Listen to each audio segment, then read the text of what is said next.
पूर्वांचल में चुनावी तैयारियों ने पकड़ी रफ्तार। ब्रजेश सिंह के एक फैसले से बदलने लगी सियासी चर्चा। आखिर किस सीट से लड़ेंगे चुनाव, क्यों बढ़ गई बड़े नेताओं की बेचैनी।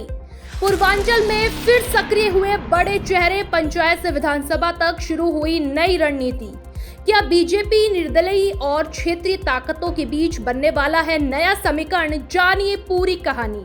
उत्तर प्रदेश की राजनीति में पूर्वांचल हमेशा से सबसे दिलचस्प इलाकों में गिना जाता रहा है। यहाँ सिर्फ चुनाव नहीं लड़े जाते, बल्कि राजनीतिक प्रभाव, सामाजिक पकड़ और संगठन की ताकत की भी परीक्षा होती है।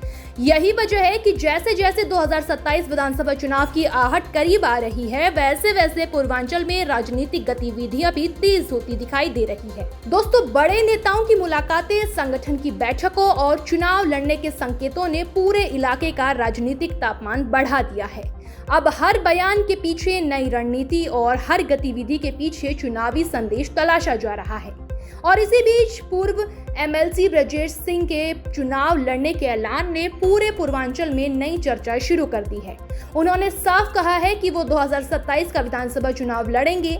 हालांकि उन्होंने अभी सीट का खुलासा नहीं किया है, लेकिन यही बात राजनीतिक चर्चाओं का सबसे बड़ा मुद्दा बन गया है। वाराणसी, चंदौली, जौनपुर, भदोही और आसपास के इलाकों में अब ये सवाल पूछा जा रहा है कि आखिर उनकी अगली राजनीतिक मंजिल क्या होगी।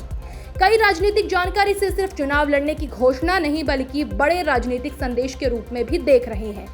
माना जा रहा है कि आने वाले समय में सीट और रणनीति दोनों को लेकर तस्वीरें और भी साफ हो सकती है। पूर्वांचल में बड़ी सियासी हलचल। ब्रजेश सिंह ने बढ़ाया सस्पेंस। बड़े नेताओं पर टिकी नजर। 2027 की तैयारी तेज। और इसी बीच पूर्वांचल की राजनीति में धनंजय सिंह, राजा भैया और ब्रजभूषण शरण सिंह जैसे प्रभावशाली नेताओं के नाम भी लगातार चर्चाओं में बने हुए हैं।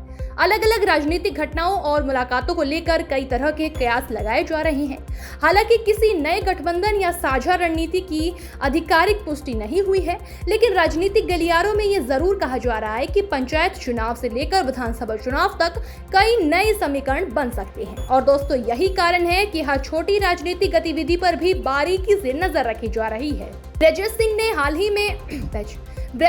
ने हाल ही में राम मंदिर चढ़ावा विवाद पर भी अपनी प्रतिक्रिया दी है। उन्होंने कहा है कि भगवान के दरबार में इस तरह की घटना दुर्भाग्यपूर्ण है और दोषियों के खिलाफ निष्पक्ष कार्रवाई होनी चाहिए।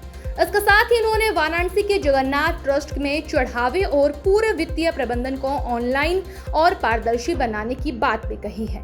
आपको बता दें, राजनीतिक विशेषज्ञों का मानना है कि ऐसे बयान सिर्फ धार्मिक मुद्दों तक सीमित नहीं रहते हैं, बल्कि जनता के बीच एक साफ राजनीतिक संदेश भी देते हैं कि पारदर्शिता और जवाबदेही आगे भी बड़ा मुद्दा बन सकता है। अब सबसे बड़ा सवाल यही है कि क्या ब्रजेश सिंह का चुनाव लड़ने का फैसला पूर्वांचल की राजनीति का नया अध्याय लिखेगा?